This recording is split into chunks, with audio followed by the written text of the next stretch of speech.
Sud Radio Découverte Tourisme, Stéphane Zeremeta.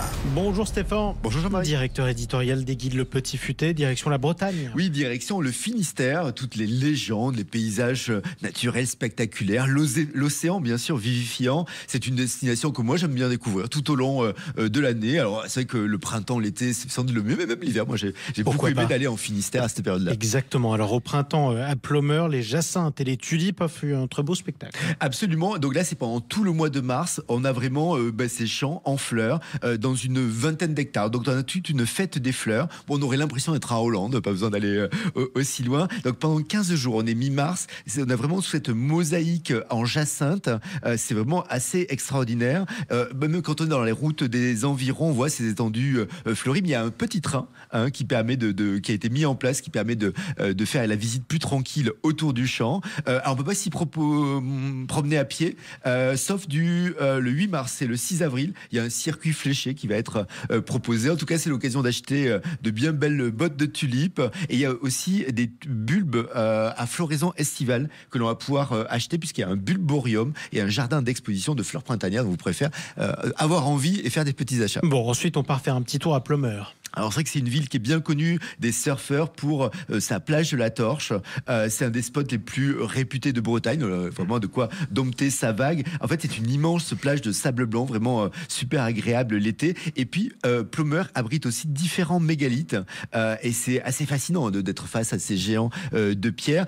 Notamment, il y a Bec an Torschen. Là, c'est vraiment au sommet de la pointe de la Torche et on a trouvé des ossements humains qui datent du néolithique. Donc c'est une histoire très ancienne. On a les alignements de l'Estrigiou qui sont à voir. Alors, au début du 19e siècle, il y avait plus de 600 menhirs sur 1 kilomètre. Aujourd'hui, il en reste beaucoup moins. C'est seulement une cinquantaine, mais ça reste quand même très très impressionnant. Oui, spectaculaire, comme à Carnac où il y en a encore plus. Une vingtaine de minutes plus loin, à côté de Plomeur, on a Bénodet qui mérite aussi une visite. C'est la station balnéaire la plus réputée, ou en tout cas une des plus réputées du Finistère. On a le musée du bord de mer qui est vraiment intéressant parce qu'il retrace l'histoire du tourisme balnéaire de la région. Et puis pour visiter la ville, il faut faire la boucle des Corniches. C'est une balade qui est le long de la plage de Bénodet, de toutes ces villas balnéaires. Les vues sont absolument sublimes sur la baie, sur les îles Glénan, parce qu'il y a aussi possibilité de faire une croisière sur l'Odé, c'est le fleuve qui est entre Quimper et Bénodet. C'est très sympa et tout au long du parcours, il y a une faune assez active, des aigrettes, des hérons, mais aussi il y a plein de petites baies, criques isolées. C'est vraiment très sympathique et pourquoi pas, on pourra prendre les navettes aussi pour aller aux îles Glénan. Ça, c'est vraiment un vrai lagon qui est au cœur du Finistère. Alors justement, l'archipel des Glénans qui est immanquable.